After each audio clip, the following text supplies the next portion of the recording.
Assalamualaikum warahmatullahi wabarakatuh.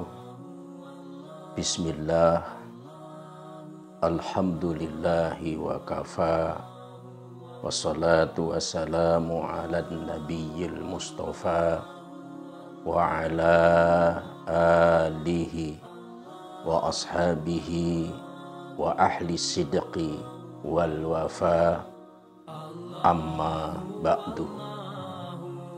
Para pemirsa dimanapun berada, selalu berbahagia, insya Allah masuk surga, diridhoi Allah subhanahu wa ta'ala. Kitab suci Al-Quran terdiri dari 114 surah.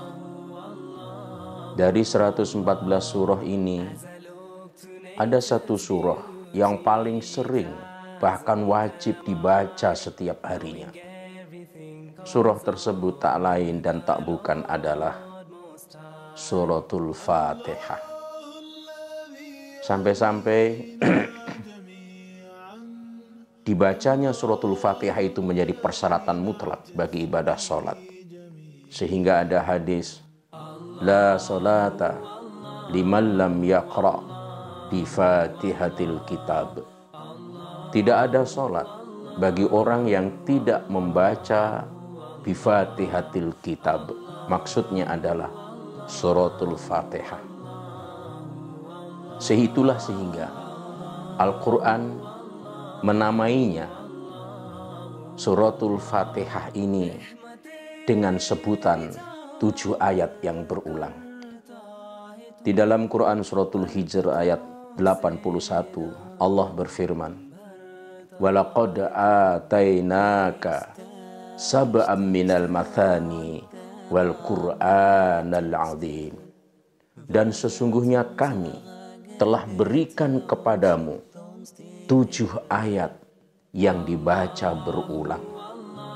7 ayat yang dibaca berulang dan Al-Quran yang agung.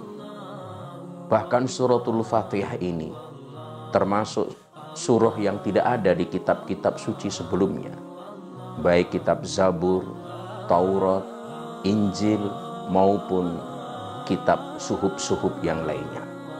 Dia hanya dianugerahkan, diberikan Allah kepada junjungan kita Nabi Muhammad SAW berikut umatnya. Sebegitu pentingkah Suratul Fatihah?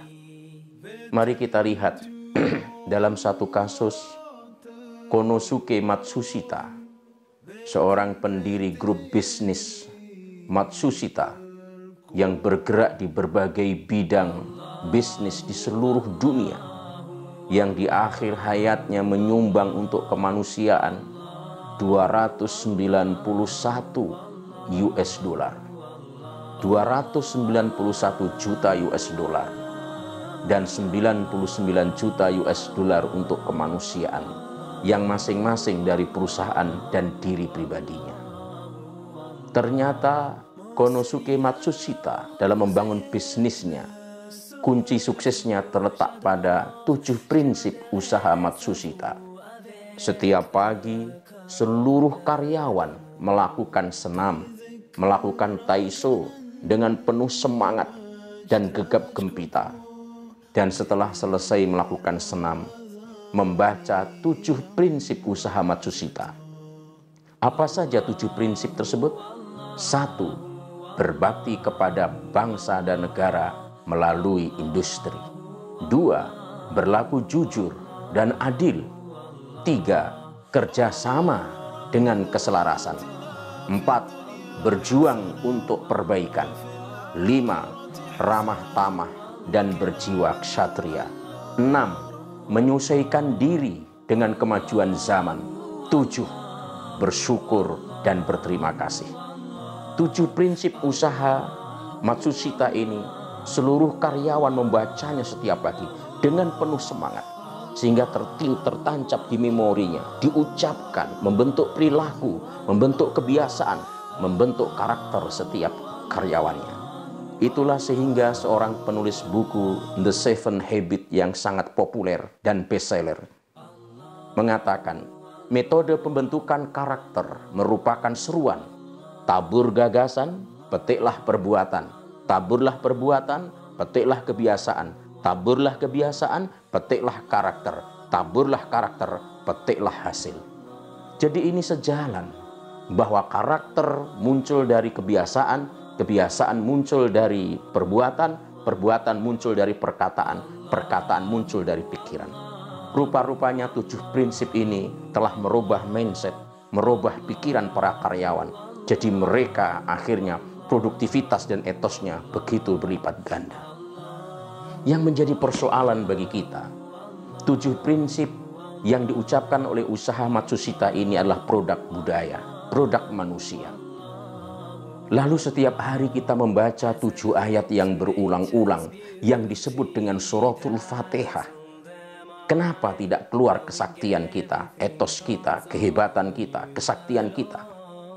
Kita yakin suratul Fatihah tidak salah, karena setiap ayat yang merupakan firman Allah, la raiba fih, tidak ada keraguan padanya. Boleh jadi kita salah dalam menyikapi suratul Fatihah ini, sehingga tidak menjadi sugesti, tidak menjadikan motivasi bagi kita untuk lebih berprestasi dalam kehidupan ini. Sehingga perlakuan kita terhadap suratul Fatihah bukan saja dia menjadi pelengkap ibadah ritual sholat kita, yang tidak sah sholat itu kalau tidak dibaca padanya, tapi suratul Fatihah harus kita dudukkan sebagai prinsip hidup, sebagai komitmen hidup, sebagai janji hidup. Kalau perlu, suratul Fatihah itu kita jadikan sumpah kita kepada Sang Pencipta, Allah Subhanahu wa Ta'ala, sehingga itu menjadi spirit bagi kita dalam menjalani kehidupan ini. Mudah-mudahan di masa yang akan datang kita bisa mengkaji per ayatnya secara motivatif tentang energi supranatural yang ada dalam suratul Fatihah, sehingga harus bisa membentuk pembacanya dengan hebat.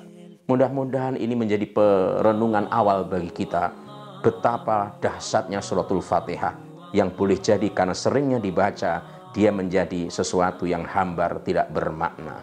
Mari kita renungkan semuanya dan kita kaji bersama suratul Fatihah yang menjadi sumber inspirasi dalam kehidupan kita.